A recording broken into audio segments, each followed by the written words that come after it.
From South African Reserve Bank Governor to various appointments, including a recent one as the chairman of the African Centre for Economic Transformation. Tito Mboweni in the Tonight with Bruce Whitfield studio. It's nice to see you. You're looking more relaxed now than you were as Reserve Bank Governor. It's clearly that is a more stressful job than what you're doing now. Well, thank you very much for having me this evening here. Much appreciated. Yes, more relaxed. Slightly not older. even wearing a tie. You used to always wear ties. Yes, but today I came from the airport, Okay. so that's why. We'll forgive you. But you're busy. I mean, it's not like you're sitting on your laurels doing nothing. I mean, since leaving the Reserve Bank, you've taken up non-executive directorships of companies. You're focusing on Mboweni brothers. How's your day look? The day looks fairly busy. The advantage is that I feel like I'm a master of my own destiny. And I very much really enjoy that. I don't have to be in the office at 7 o'clock in the morning. So I can tailor-make my day and, proceed at the speed with which I want to. But you nearly went back into it. You nearly went back into the daily hurly-burly. You came so close, the speculation was, anyway, of going back into government. No, I wasn't. It was very clear from the beginning that I wasn't going to go back to government. And so, but the media, as always, ran ahead of themselves for whatever reason. Maybe it was wishful thinking. Perhaps they thought Tito Mboweni would be nice to have him back in a public policy space. Probably wishful thinking, but I think that they must understand that I have now chosen to spend a couple more years in the private sector to get a sense of what it is to be in the belly of capitalism, to get to understand how things work outside of the policy environment. And I'm finding out that it is actually better to get that sense of experience. Maybe when I'm much older, I might go back, but You've always said you wanted to be ambassador to the Court of St. James. Most certainly. I mean, that's like the chief ambition. But between now and then, you're a young guy. You're not yet 50, are you?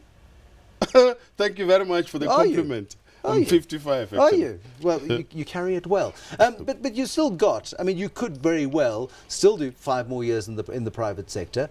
And would you be interested in going back to government? Is it something that would it appeal to you at some point in the future? I think we should look at 10, 15 years in the private sector. That should... You've had nearly 5, so you've got another 5, yeah. 10, 15 years. That would prepare me, I think, for being a good High Commissioner at the Court of St. James. Give me a sense of the state of the world as you see it. Are you glad that you're not having to make the decisions that Jill Marcus is having to make, with inflation running at 6.6%, with growth? Maria Ramos at Barclays Africa and the recent Barclays Africa results saying they anticipate growth of 1.5%. The Reserve Bank's best estimate now is 1.7%. We've got rising inflation, falling growth. It's a difficult policy environment to be in. My experience is that at every turn, policy making is a very difficult thing. Policy making can be difficult when the economy is running at 6%. Yeah. Policy making can be difficult when inflation is at 3%.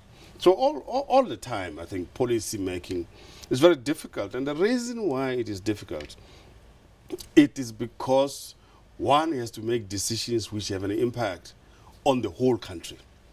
So you carry the burden of responsibility.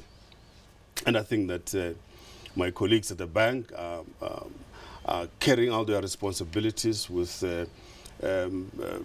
excellence, and I would have done the same thing that they are doing, maybe slightly. You would have raised rates faster. You would have raised. I'm not allowed to talk about it. Okay, you're not allowed. Tell me if I'm wrong. Would rates be 150 basis points higher than they are now if you were there? No, somebody once said to me that you are not a good journalist if you don't ask the question. So you tried. I tried. Yes. You didn't answer it. Yes. If I was any good, I'd persist 7 times like Jeremy Paxman did with Michael Howard on the BBC many years ago. But we're not going to go there. Give me a sense then from a private sector perspective as to the South African environment in which we are operating. You were in the gold sector. You stepped aside as the chairman of Anglo Gold Ashanti. The mining sector right now is particularly fraught. We've just come out of an extended platinum strike. We've just come out of an extended NUMSA strike. Are those issues worrying you? I think these are issues of concern to many people in South Africa. A couple of weeks ago, I spent 10 days in New York and Boston meeting some of the large fund managers who have positions in South Africa or would like to take positions in South Africa. They were extremely concerned about not just the strikes per se, but the longevity of the strike and the violence that accompanies some of these strikes. And I think that we should have a debate and a quick conclusion about how we see this phenomenon of long drawn strikes and violence, because we can't have that kind of situation. And there has to be a common understanding that the right to strike does not mean the right to violence. And that, in fact, a strike can't go on forever, because you might just very well destroy the business, which after the strike you want to return to. So I think there's a conversation to be had there, but not for too long. No. Overall, I think that economic performance is concerning in South Africa. Mining, agriculture is very concerning, but manufacturing performance has not been good either. No. And this is a big lesson to that bunch of economics thinking that says a weak exchange rate equal to better manufacturing performance. It's been disastrous. I hope they've learned something. They must go and revise their textbooks. Is there a comeback from this? Because There has to be. There has to be. Because we look on purchasing power parity. If you look at something, and I know you will poo-poo Bergonomics, the economist's fun way of looking at the currency, but the currency is massively undervalued. But there's a big vote of no confidence in South Africa right now. Well, no, it's not correctly. I wouldn't say it's a vote of no confidence. But I'm saying those economists who say devalue the exchange rate, therefore equal to industrial policy. I think they've learned their lessons. Hopefully they'll stop parroting that kind of economics thinking. We have to improve efficiencies in manufacturing, but in some subsectors of manufacturing, capacity utilization here in South Africa is at the top. So the growth for those companies is actually outside South Africa into the rest of Africa.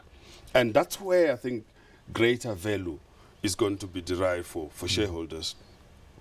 I think the tertiary sector of the economy continues to perform to the extent it can, but it has to rely on the manufacturing, mining and agriculture. Talk to Mark Idifani, the Chief Executive of Anglo American, says we can't have incessant wage increases in an environment where productivity levels are declining. Somehow we have to address South Africa's productivity levels in order to get a balance between wage demands and what is delivered on the shop floor. Agree? I think theoretically that's correct.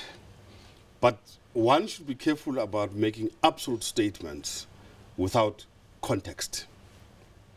The South African wage context is one as well of trying to resolve historic race and class issues. It's not Australia. It's not Argentina. No. It's not Brazil. The specific conflicts which are generated by our historic circumstances. So if you take the mines, the mine manager is still white. The mine supervisor is still white. The shift boss is still white. The mine worker is still black. So there's been no major structural change. And the wage levels are different. So sometimes we think these black workers are mad, but they are not. They operate from a particular context. Now, we need to resolve that context to make sure that we move more towards a normalized society where indeed the productivity gains are seen as such, not because I'm black or white, but because I'm a worker who wants to produce, to be able to earn a good living, a good bonus, and be able to develop the country further. If we had the opportunity to get into a time capsule and go back 18 years. Let me just something I forgot. Out of time. Something I forgot is that when management talks about worker productivity, they also need to talk about management productivity. Well, management effectiveness, and productivity. And to make sure that the wage gap between the lowest and the highest really does begin to close. It compresses. Because yeah. it's a very serious problem. So whether we want to go the Scandinavian route or the American route, we have to debate and come to some agreement. So I was saying that, you know, I mean, in my new role now as the chairman of the board of the African Center for Economic Transformation, we want to look into all of these aspects of Africa's development. What interventions need to be made, for example, to unlock the Ethiopian economy? What interventions do we want to propose to unlock further development in the energy and distribution sector in Nigeria, and so on? All of that is a discussion for another day, and I'd love to have it. I just want you to get into this time capsule with me and go back 18 years to Nelson Mandela's cabinet, where, as a much younger man, you were Labour Minister. Yes, I was. And you look at Labour policy as it was defined in those mid-90s period, and you look at some of the consequences of that Labour policy. What would you change? I think I'll probably not change anything. I would say, for example, in the Labour Relations Act, there is a section that deals with workplace forums. These are forums which are made possible in the law, where workers and management at the workplace should sit and discuss a whole range of issues before they spill over into wage negotiations. They can resolve those things there. Workplace forums have not been implemented.